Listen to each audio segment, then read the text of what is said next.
Hi everyone, welcome you all to my YouTube channel. This is Megha Kulshrestha. Today we are going to learn about the mechanism of evolution. Okay, अभी तक हमने देखा till now we have seen the evidences of evolution, right? We have seen the evidences. Like हमने देखा कि evolution is taking place. ये confirm हो गया fossils record देख के, embryos को देख के, बायोजियोग्राफिकल एविडेंसेस देख के, है ना, and homologous and analogous organ से ये कंफर्म हो गया कि इवोल्यूशन तो हुआ है, लेकिन ये कंफर्म कैसे हो कि जो स्पीशीज है, एग्जिस्टिंग स्पीशीज है, उससे न्यू स्पीशीज कैसे बन रही है, हाउ, है ना, एक एग्जिस्ट कर रही है कोई स्पीशीज, उससे नई स्पीशीज जो मॉडिफाई होकर नई स्पीशीज बन रही है, वो कैसे बन रही है। अब इसका क्वेश्चन जानने के लिए, यानी कि मोड ऑफ इवोल्यूशन क्या है, मैकेनिज्म ऑफ इवोल्यूशन क्या है, इससे जानने के लिए हम 4 थ्योरीज पढ़ेंगे and they are the theories of Lamarck, second theory is of Darwin, third theory is of Hugo de Vries, and fourth theory is the modern theory.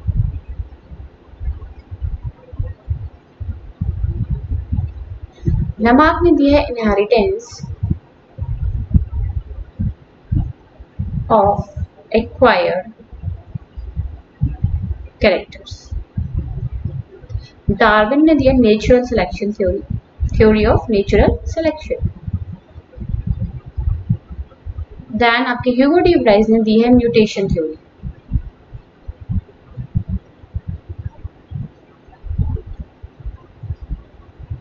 So we will cover the starting 3 theories today. Modern theory के लिए next video में हम बात करेंगे। तो पहले start करने से पहले मैं आपको एक बात बताना चाहती हूँ कि आप अगर बायोलॉजी अच्छे डिटेल में पढ़ना चाहते हैं तो you can subscribe this channel. This channel is useful for the need aspirants. You can check the playlist. आप प्लेलिस्ट में जाइए, you will found many chapters over there. बहुत सारे चैप्टर्स ऑलरेडी अपलोडेड हैं और मैं डेली बेसिस पे 1-2 video डाल रही हूँ फॉर यू ऑल। अगर आपको कोई भी टॉपिक चाहते हो इस टॉपिक में पहले बना दूँ वीडियो, तो that I will do, you just right it in the comment box, ठीक है। तो let's start today's topic. Lamarck theory के बारे में हम डिस्कस करेंगे। जैसे मैंने बताया, it is the theory of inheritance of acquired character, CHARA आएगा यहाँ पे, इनहेरिटेंस ऑफ एक्वायर्ड कैरेक्टर। इन्होंने क्या कहा कि पहली बात तो ये है कि जो हमारे ऑर्गन्स है, आप सपोज नीड क्या है, ठीक है, एनवायरनमेंट में क्या चेंजेस हो रहे हैं, क्या वेरिएशन हो रहे हैं in the environment, variation in the environment, ठीक है, कोई भी एनवायरनमेंट में चेंज हो रहा है, उसके अकॉर्डिंग अगर हमारी बॉडी अडेप्ट करती है then we will survive, otherwise we are not able to survive. Okay, तो वेरिएशन के अकॉर्डिंग हमारी बॉडी में चेंजेस होते हैं, अडेप्टेशन होते हैं, ठीक है, जरूरत, जो भी जरूरत है उसके अकॉर्डिंग। तो दैट इज अवर नीड, ठीक है। इसके नीड के अकॉर्डिंग हमारी बॉडी में कुछ ऑर्गन्स यूज होते हैं, कुछ ऑर्गन्स यूज नहीं होते हैं। That we will say use and disuse of organ, ठीक है। तो जो ऑर्गन ज्यादा यूज में आ रहा है वही ऑर्गन आगे की जनरेशन में जाएगा, जो ऑर्गन यूज में नहीं आ रहा है वो धीरे धीरे क्या होगा, रिड्यूस होता जाएगा। ओके, जो यूज में आएगा वही स्ट्रॉन्ग ऑर्गन होगा, वही आगे की जनरेशन में पास ऑन होगा, यानी कि जो एक्वायर्ड कैरेक्टर्स है वो इनहेरिट होते जाते हैं। इसका इन्होंने एग्जाम्पल दिया जिराफ की neck. So this is the diagram which shows the elongation of the neck in giraffe according to the Lamarck. Lamarck की थ्योरी के अकॉर्डिंग जिराफ की जो नेक है उसमें कैसे इलोंगेशन हुआ है, you can see here the first giraffe which is having very short neck.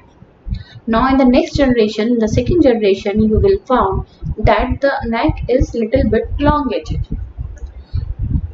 Okay, and this character, that this giraffe is using the neck to eat the leaves of the tall plant.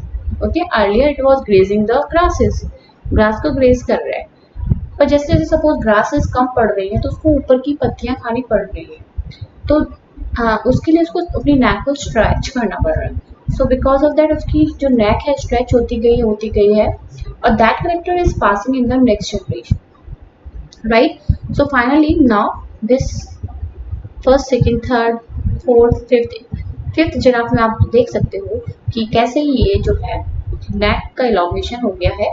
Now giraffe is having a very long neck so that it can easily reach on the tall trees and eat the leaves, ठीक है। तो this is the use of that organ, जो organ काम का है जो use में है वो इनहेरिट हो रहा है। This is what Lamarck said, okay. अब इस थ्योरी को डार्विन ने कैसे बताया? डार्विन ने कहा ये थ्योरी तो भाई गलत हो गई। पहली बात तो ये कि ये थ्योरी गलत थी। ऐसा नहीं होता है कि अगर सपोज हमारी कोई चोट लग जाती है, अगर हम एक एक्सपेरिमेंट आपने सुना होगा माउस वाला, उसकी टेल काट दो तो वो टेल कटी हुई के बाद नेक्स्ट जनरेशन मिलेगी क्या वैसे ही बिना बिना टेल वाले माउस मिलेंगे? नो, है ना, ऐसा नहीं होता ना। टेल वाला जो एक्सपेरिमेंट है माउस की, अगर टेल को कट कर दिया जाए तो क्या इसकी प्रोजेनी जो होंगी दे आर विदाउट टेल?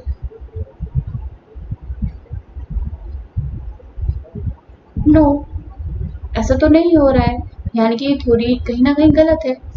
इसमें डार्विन ने कहा कि भाई ऐसा नहीं था कि नेक लंबी इसलिए हुई है कि भाई वो ऊंची पत्तियां खाते रहे, not like that. It is just because यहाँ पे कुछ जिराफ लॉन्ग नेक वाले भी थे, हो सकता है नंबर कम हो, लॉन्ग नेक वाले भी जिराफ यहाँ पे थे जिनकी बहुत लंबी लंबी जो है नेक थी।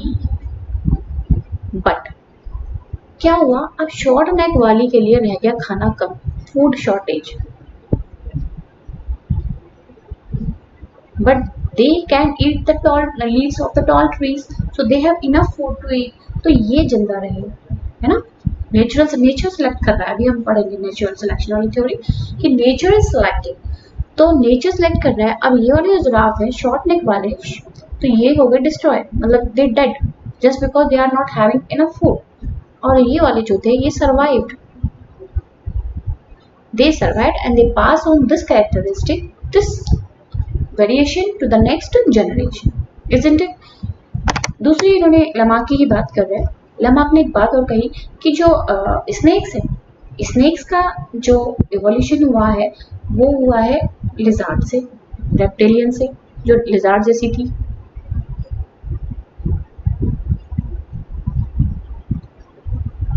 से स्नेक का इवोल्यूशन हुआ है कैसे कि मैमल से बचने के लिए, ध्यान से सुनिए, मैमल से बचने के लिए ये लिजार्ड जो थे अंदर घुस जाते थे, ओके। बहुत पावरफुल मैमल्स थे, उनसे बचने के लिए दे टिक इनसाइड, मतलब means they move in the crevices, जो छोटी छोटी पतली पतली गुफाएं उसमें घुस जाते थे, और कहीं ना कहीं उनको अपने आप को स्ट्रेच करना पड़ता था, ठीक है। और अंदर जाके उनको लिम्स की जरूरत नहीं पड़ती थी। धीरे धीरे क्या हुआ, उनकी लिम्स क्या हो गई, रिड्यूस हो गई, स्नेक में लिम्स नहीं होती हैं, और their body become stressed and cylindrical. This is just because reptile से स्नेक का इवोल्यूशन हुआ है, स्नेक बने हैं रेप्टाइल से। So this is also said by Lamarck. एक और चीज थी, ये आप देख रहे हो web feet in birds, okay. ये वेब फीट दिख रहा है, स्किन होती है ये वाली, तो web feet in birds are the result of spreading the to bones and the skin between them. तो पहले की जो बर्ड्स थी या डक थी उनमें ऐसी टोज नहीं होती थी, उनको पहले ही टेरेस्ट्रियल थे, मतलब टेरेस्ट्रियल एनिमल थे, जमीन पर रहते थे, पर इनको अपना फूड लेने के लिए या बचने के लिए प्रेडेटर से जाना पड़ा पानी में। तो इन्होंने पानी में जाने के लिए इनको पानी में चलना पड़ेगा, तो चढ़ने के लिए इन्होंने अपने टोज को स्ट्रेच करना स्टार्ट किया। टोज को स्ट्रेच किया तो इनके यहाँ पे जो स्किन है वो भी स्ट्रेच हुई। In this way this webbed feet are form, okay, क्योंकि इन्होंने इस पार्ट को यूज किया। As the theory said, use and disuse of organ, जो ऑर्गन यूज में होगा वो आगे की जनरेशन में जाएगा, जो यूज में नहीं होगा वो आगे जनरेशन में नहीं जाएगा। ये वाली बात क्लियर होगी। बट ये criticism of the Lamarck theory थे, बहुत सारे क्रिटिसिज्म थे, कुछ मैंने यहाँ पे दिए हुए हैं, जैसे बोरिंग ऑफ पिन्ना। अब देखो बहुत सी लड़कियों के कानों में पोर किया जाता है ना, इयरिंग्स पहनते हैं लड़कियां, तो ऐसा तो है नहीं कि हमारे जो बच्चे होंगे in future they have already that pore in the ear, है ना। ऐसा तो नहीं पैदा हुआ जो बच्चे उसके कान में छेद हो, नहीं होता ना। तो ये करेक्टर क्यों नहीं जा रहा, जबकि रिपोर्टिंग हो रही है हर जनरेशन में। फिर सर्कमसिजन, अब आपने बहुत एक सुना होगा कि कहीं कहीं किसी किसी लोगों में ये होता है कि जो प्रीप्यूस होती है, बिफोर स्किन होती है of penis, that is remove. किसी किसी कल्चर में ऐसा होता है, that is what we call circumcision. ये फोर स्किन जो है हटा दी जाती है, ठीक है। And this is how now it looks, this is what we call glans penis, isn't it. ये रिमूव कर दी जाती है क्योंकि इसका कोई यूज ही नहीं है। और वो लोग सोचते हैं कि इससे इन्फेक्शन हो सकता है, कुछ पीरियड प्रॉब्लम्स हो सकती हैं, क्योंकि वहाँ पे कभी कभी ड्रॉप्स रह जाते हैं यूरिन का, तो ये इसके लिए डाल दी जाती है। It is of movies. तो क्या आगे की जनरेशन में जितने भी बॉयज होंगे, they are without this foreskin? Is it so? It is not like that, ऐसा नहीं हो रहा है। Then athletes develop powerful muscle. भाई एथलीट है, उसको पावरफुल मसल की जरूरत होती है, उसकी मसल बहुत पावरफुल होती है और एक्सरसाइज वगैरह करते हैं वो, तो उसका बच्चा क्या पैदा होता है उसमें पावरफुल मसल्स होती है? क्या वो बड़ा भी हो जाए तो पावरफुल मसल्स होंगी? नहीं होती है, वो कैरेक्टर पास आउट थोड़ी ना हो रहा है। ओके, सो जो एक्वायर्ड कैरेक्टर्स है ना, वो पास आउट नहीं होते हैं। सो दिस इज द क्रिटिसिज्म। इसके बाद क्या हुआ कि न्यू लमार्किज्म, मतलब न्यू लमार्किज्म थ्योरी, वो थ्योरी है जो मॉडिफाई की गई है, लमार्क की थ्योरी को थोड़ा मॉडिफाई किया गया। उसमें कहा गया कि अगर सोमेटिक सेल्स या सोमेटिक क्रोमोसोम्स होते हैं, आप जानते हो क्रोमोसोम्स हमारे, अगर हम अपनी बात करें तो कितने क्रोमोसोम्स हैं हमारी बॉडी में? 23 पेयर्स में है, ठीक है। तो जो अगर हमारे जर्म सेल्स में अफेक्ट हो रहा है, जर्म सेल्स यानी कि जो सेल्स गैमीट्स बनाती है, जैसे स्पर्म जो बना रही है या ओवम जो बना रही है, उस सेल्स में अगर कोई चेंज वेरिएशन हो रहा है, that variation will be inherited. वो वेरिएशन आगे की जनरेशन में जाएगा। Is it clear? अगर हमारे को चोट लग जाए, एक्सीडेंट के कारण हमारी बोन टूट जाए, तो वो is an acquired character which can not pass to the next generation. This is what now new Lamarckism theory, ठीक है। एक सिंगल लाइन में हम इसे कहेंगे कि अगर जर्म सेल में वेरिएशन हो रहा है, if there is a variation in the germ cell, then it will B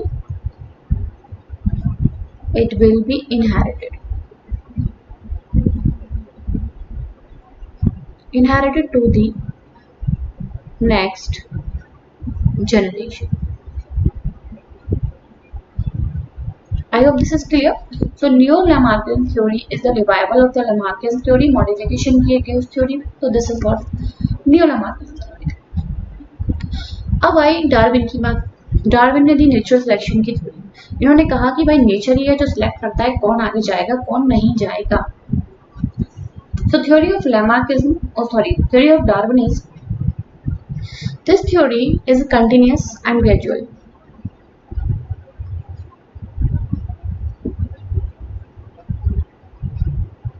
बहुत धीरे धीरे जो है कैरेक्टर्स पास ऑन होते हैं, है ना, और कंटिन्यूस। एक कैरेक्टर जो पास हो गया तो वापस नहीं आएगा, ठीक है, वो कैरेक्टर आगे चला गया तो वापस जो पुराना कैरेक्टर था वो वापस नहीं आएगा। This is what Darwin said, ठीक है। अभी इस चीज को आप समझेंगे कैसे। पहली बात तो ये कि इन्होंने बुक लिखी है ओरिजिन ऑफ स्पीशीज इन 1859। इन्होंने इसमें सारा कुछ बताया गया है और इनके जो फैक्टर्स हैं थ्योरी के वो ये हैं। देखिए इस फैक्टर्स बहुत इजीली आप समझ सकते हैं, बहुत ही आसान है। पहला ये कि रैपिड मल्टीप्लिकेशन। रैपिड मल्टीप्लिकेशन मतलब भाई हर एक का और लिविंग सेल जो मल्टीप्लाई होता है। ओके, सो अभी हम रैबिट की बात कर रहे हैं, रैबिट ले लेते हैं एग्जाम्पल में। रैबिट, ये फीमेल रैबिट है, ये मेल रैबिट है, ठीक है।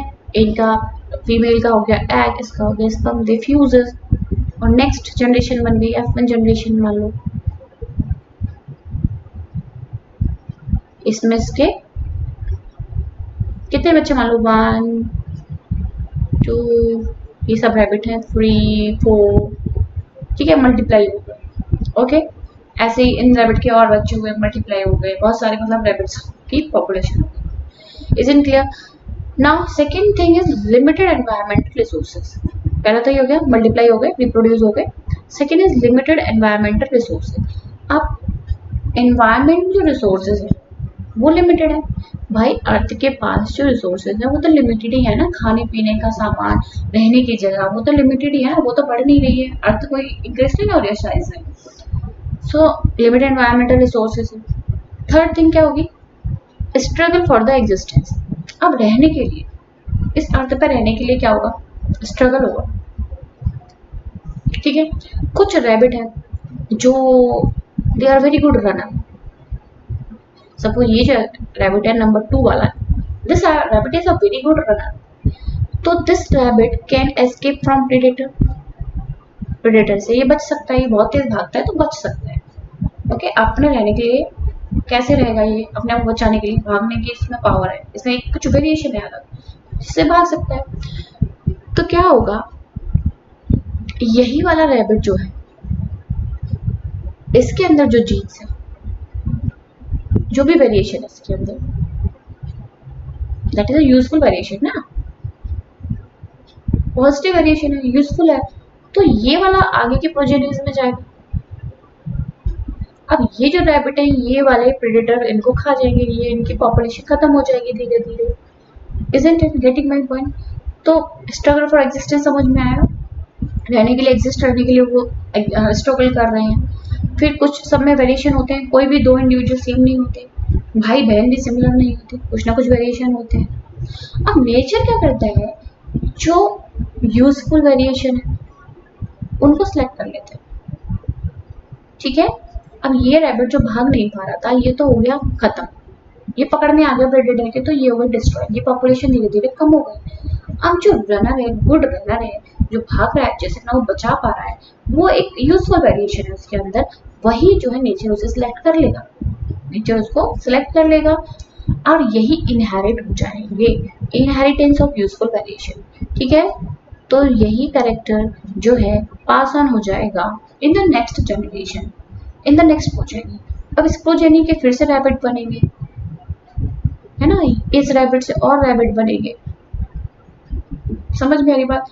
तो एक नई स्पीशी बन जाएगी और पुरानी वाली जो है स्पीशीज रिमूव हो जाएगी, नई स्पीशीज बन जाएगी, और now we call it is a population, एक नई पॉपुलेशन बन गई है, formation of a new species. So this is what the theory of natural selection, survival of the fittest, natural selection, survival of fittest, जो fit है वही survive कर सकता है उस एनवायरनमेंट में। ठीक है, एग्जाम्पल और लेते हैं इसका। ठीक है, एक पेट डिश है, उसमें है मीडियम,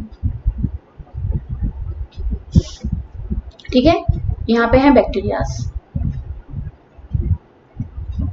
ये बैक्टीरियाज का मल्टीप्लाई हो रहे हैं, डिवाइड करते जा रहे हैं, इनकी कॉलोनीज और बनती जा रही हैं, गेटिंग माई पॉइंट? अब एक और पेट डिश है, पेट डिश बी, उसमें हमने डाल दिया एंटीबायोटिक,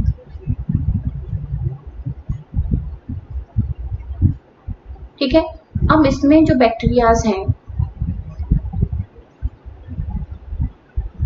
ये वाले वो बैक्टीरियाज है जो इस एंटीबायोटिक में सरवाइव नहीं कर पा रहे हैं, ये कुछ है रेड वाले जो सरवाइव कर पा रहे हैं, इनके अंदर कुछ ऐसा वेरिएशन है which enable them to survive in this antibiotic medium also, यानी कि एंटीबायोटिक का इनके ऊपर कोई फर्क नहीं पड़ रहा है, ठीक है। और बाकी जो ब्लैक वाले मैंने बनाए हैं they die, एंटीबायोटिक ने उनको मार दिया, रेड वाले बच गए क्योंकि इनके अंदर कुछ क्या कहेंगे यूजफुल वेरिएशन है, ठीक है, जो इनको एंटीबायोटिक मीडियम में भी रहने के लिए हेल्प कर रहा है।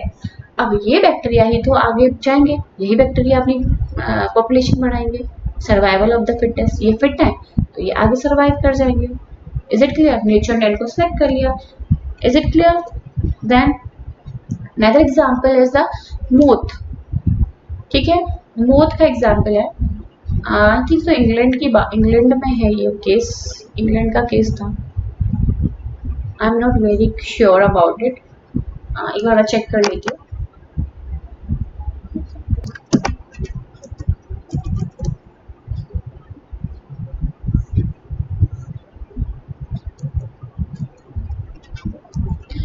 या ठीक है, इंग्लैंड का ही केस है, तो 1850s की बात है और ये 1920 की बात है। बहुत ही आसान सी बात है। देखो ये कुछ मोद है, आपको दो कलर की मोद दिख रही है, एक तो व्हाइट कलर की मोद है, एक मेलानाइज्ड मोद है यानी कि ब्लैक कलर की,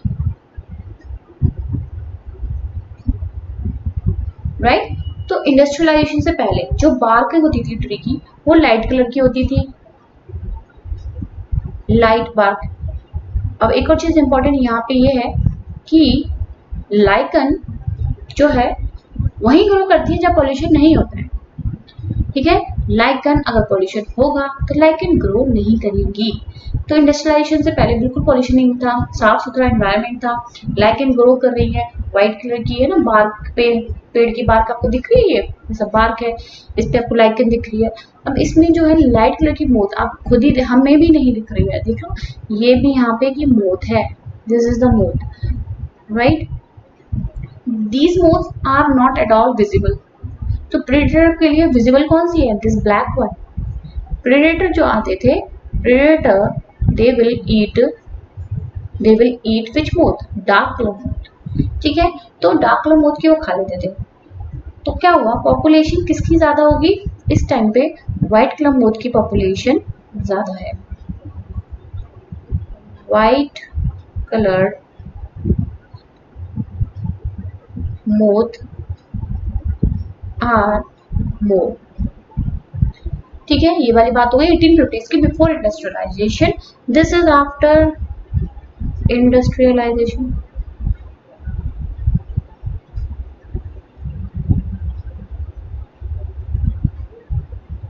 इंडस्ट्रीज की वजह, बहुत सारी इंडस्ट्रीज लग गई वहां पे, तो क्या हुआ, इंडस्ट्री लग गई है, धुआं निकल रहा है इसमें से, ये इसकी वजह से पोल्यूशन हो गया। अब ट्री की जो बार्क है वो डार्क कलर की है, उसका कोई लाइटिंग नहीं ग्रो कर रही है ना। अब यहाँ पे कौन सी मोथ इजीली विजिबल है, these moths, white color moths, okay, they are easily visible. Dark color की moth, dark moth is not at all visible. So predator will eat what, predator will eat the light color moth.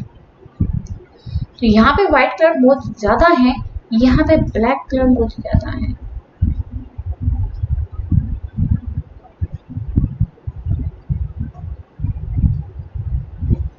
So you can see nature is selecting, कौन रहेगा वहां पे, nature select कर रहा है, कैसा environment है वो उससे सिलेक्शन हो रहा है, ठीक है।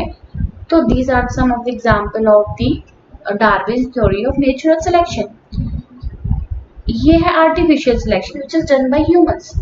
So you can see a wild mustard, एक wild mustard variety से आप देख सकते हो ह्यूमंस ने कितनी तरह की वैरायटीज बना दी। ब्रोकोली आप खाते हैं, कैबेज, ब्रुसेल्स, केल, कोलराबी, तो these are formed from the white mustard variety. This is done by humans. Okay, ये ह्यूमन ने सिलेक्शन किया है। तो जब ह्यूमन सिलेक्शन कर सकते हैं, नई वैरायटीज बना सकते हैं, तो व्हाई नॉट द नेचर। तो नेचर भी हो सकता है, उसका हो सकता है टाइम ज्यादा लगाता है नेचर, ह्यूमंस तो मॉडिफाई कर देते हैं चीज, तो नई वैरायटी मिल जाती है, पर नेचर तो अपने अकॉर्डिंगली करेगा, धीरे धीरे धीरे, है ना। तो जब humans can do this thing, why not the nature, right. This is what the Darwin's theory. Darwin बहुत ज्यादा इन्फ्लुएंस थे थॉमस मैल्थस थे, ठीक है। थॉमस मैल्थस साइंटिस्ट हैं, इनसे बहुत ज्यादा इन्फ्लुएंस थे। इन्होंने एक बुक लिखी है, इसका नाम है प्रिंसिपल ऑफ पॉपुलेशन।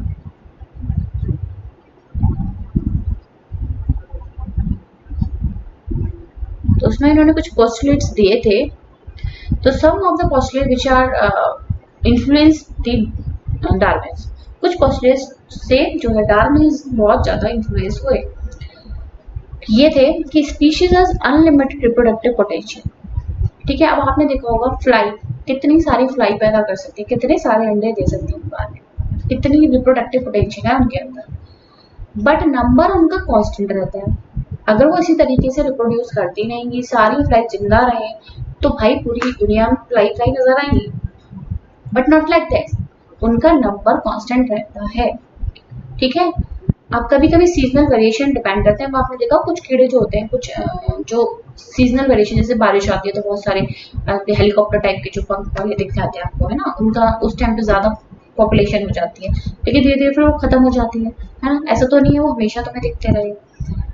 सो तो उन्होंने कहा था तुम्हारे स्पीशीज जो है उनमें अनलिमिटेड रिप्रोडक्टिव पोटेंशियल होती है, लेकिन नंबर जो है उनका हमेशा कांस्टेंट रहता है, जस्ट बिकॉज कि इतना जो उनको खाने को चाहिए, शेल्टर चाहिए, खाने को चाहिए, वो इतना अमाउंट नहीं है ना, अर्थ पे इतना रहने खाने के लिए नहीं है कि वो जिंदा रह सके सबके सब,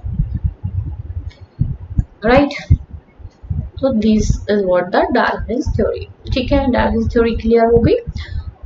अब हम बातें हैं ह्यूगो डी व्राइस की, जो कि थ्योरी ऑफ म्यूटेशन उन्होंने दी है।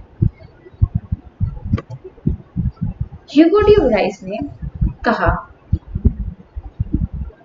कि सर्वाइवल ऑफ द फिटेस्ट समझ में आता है कि जो फिट है वो सर्वाइव करेगा, but arrival of the fittest कैसे हुआ? Survival of the fittest, survival of the fittest, ये तो समझ में आता है, but how come the arrival of the fittest?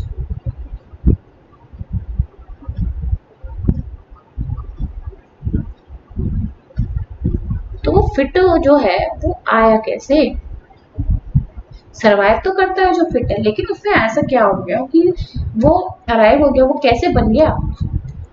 तो इन्होंने कहा भाई म्यूटेशन होता है, म्यूटेशन होता है। म्यूटेशन देखो, ये सपोज हमारा एक क्रोमोसोम नंबर 1 है, पेयर में होते हैं क्रोमोसोम नंबर्स, ठीक है, ये क्रोमोसोम नंबर 1 है, ऐसे हमारे अंदर 23 पेयर में है, ठीक है। अगर हम यहाँ पे एक क्रोमोसोम और आ जाए तो ये क्या हो गया? ये म्यूटेशन हो गया, ठीक है।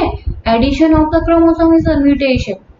और दूसरा केस देखिए, ये क्रोमोसोम है, यहाँ पे ये क्रोमोसोम भाई आधा ही रह गया, इसका आधा पार्ट कट गया, कहीं और चिपक गया जाके, तो ये change in the structure of the chromosome is also mutation, ठीक है। फिर हम बात करते हैं डीएनए की। क्रोमोसोम किससे बने होते हैं? डीएनए से।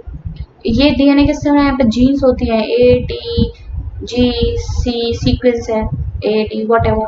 तो अगर इस जीन में कुछ चेंज हो गया तो भी म्यूटेशन होता है, जीन म्यूटेशन, है ना। तो जेनेटिक लेवल पे भी म्यूटेशन हो सकता है, क्रोमोसोम लेवल पे भी म्यूटेशन हो सकता है। तो वही इन्होंने कहा कि जस्ट गिव मी 2 मिनट्स।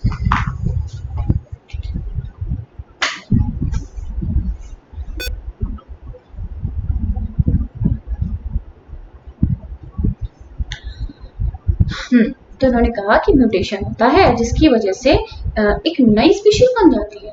अब ये जो अभी उन्होंने, हमने डार्विन की बात करी, उन्होंने कहा था कि ये ग्रेजुअल प्रोसेस है ना, नेचुरल सिलेक्शन जो हो रहा है वो ग्रेजुअल प्रोसेस है, धीरे धीरे धीरे हो रहा है, and it is a continuous process.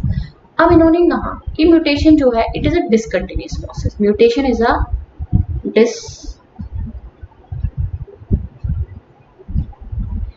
Discontinuous process और इट इज जर्की। एक बार में ही हो जाएगा भाई, नई स्पीशीज बन जाएगी एकदम से, कुछ भी म्यूटेशन हो गया नई स्पीशीज बन जाएगी। सो this is what you call saltation, new species from the existing one. Single step से लार्ज म्यूटेशन हो गया, एक कुछ चेंज हो गया, बड़ा म्यूटेशन हो गया। अब इन्होंने इसके कुछ एविडेंसेस भी दिए, ठीक है। पहला तो इन्होंने इनोथेरा इवनिंग प्रिमरोज जो प्लांट है, ये इवनिंग प्रिमरोज इनोथेरा लेमार्कियाना, ठीक है, इनोथेरा लेमार्कियाना। This is the plant. So what he has observed that when the seeds are grown, some plants are normal plants. The majority of the plants are normal, whereas some have mutate. कुछ mutated plant थे, उनमें कुछ changes मिले इनको। अब उनका mutated plant का इन्होंने, ये सपोज म्यूटेटेड प्लांट है, इसी से पॉलिनेशन करा दी, सेल्फ पॉलिनेशन हो गया। तो इन्होंने देखा कि जब इनका म्यूटेटेड प्लांट का सेल्फ पॉलिनेशन कराया तो मेजोरिटी तो डिफरेंट मिले, लेकिन कुछ ऐसे भी मिले जिनमें और कुछ डिफरेंट म्यूटेशन मिले, ठीक है। तो इन्होंने देखा कि ये डिफरेंट जो चीजें मिल रही है, ऐसा क्या हो रहा है इस प्लांट में कि ये डिफरेंट टाइप का प्लांट मिल रहा है। So he has said that mutation is going in this plant, इसमें कुछ चेंजेस हो रहे हैं, whether it is at chromosomal level और जेनेटिक लेवल, कुछ चेंजेस हो रहे हैं जिससे कुछ डिफरेंट प्लांट बन रहे हैं। क्लियर? ऐसे इन्होंने एनकन शीप का भी एग्जाम्पल दिया। ठीक है, इनके छोटे छोटे पैर होते हैं, ये दिख रहे हैं आपको। This is also due to mutation. एक सिंगल म्यूटेशन की वजह से एक नई स्पीशीज बन जा रही है जिसे हम सॉल्टेशन बोल रहे हैं। क्लियर? ऐसी आपको कैटल दिख रही है, hornless cattle. This is also due to mutation. This is a cat without hair.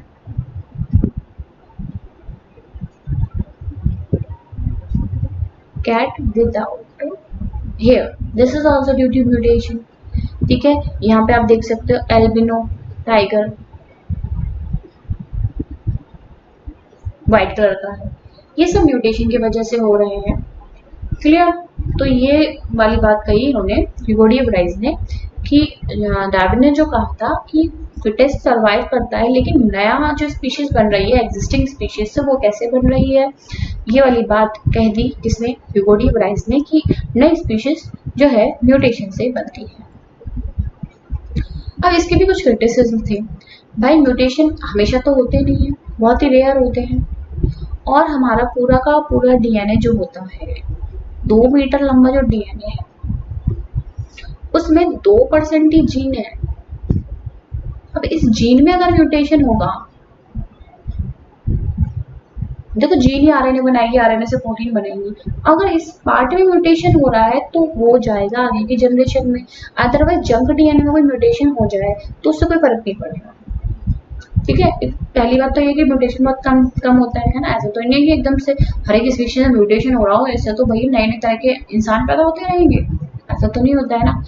So just because कि 2% ही जीन है, बाकी सब जंक डीएनए, और जो म्यूटेशन जनरली होते हैं वो रेसेसिव होते हैं। ठीक है, अगर डोमिनेंट म्यूटेशन होंगे तो एक भी एलील पे अगर म्यूटेशन होगा तो वो आगे की जनरेशन में चला जाएगा। जनरली म्यूटेशन रेसेसिव होते हैं। तो इस थ्योरी के भी कुछ क्रिटिसिज्म थे कि भाई अगर म्यूटेशन हो रहा है तो भाई हमेशा हमें तो नई स्पीशीज बनने मिलनी चाहिए, नई प्रजनी मिलनी चाहिए, जो कि नहीं होता है।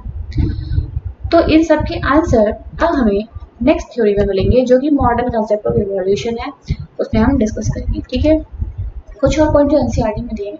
एंथ्रोपोजेनिक एक्शन क्या होता है? These are the man made, anthropogenic मतलब मैन मेड चेंजेस।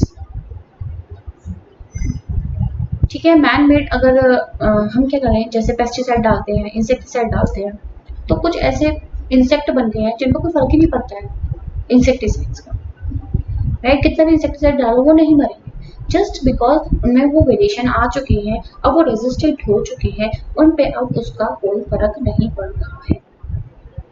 ठीक है, अब ये क्या बताता है कि evolution is not a directed process in the sense of determinism. ये एक सेंटेंस लिखा हुआ है एनसीईआरटी में, evolution is not a directed process, एक डायरेक्शनल प्रोसेस नहीं है, जो कि डार्विन ने कहा। डायरेक्शनल प्रोसेस है, पीछे मुड़ के वापस नहीं आएगा, डायरेक्शन एक ही डायरेक्शन में चलता जाएगा। Evolution isn't it? बट ये वाली बात ठीक है, it is not a directed process, ये ट्रू है। It is a stochastic process, यानी कि रैंडम प्रोसेस है। It is a random process, randomly हो जाता है कभी भी, depend on the this environment.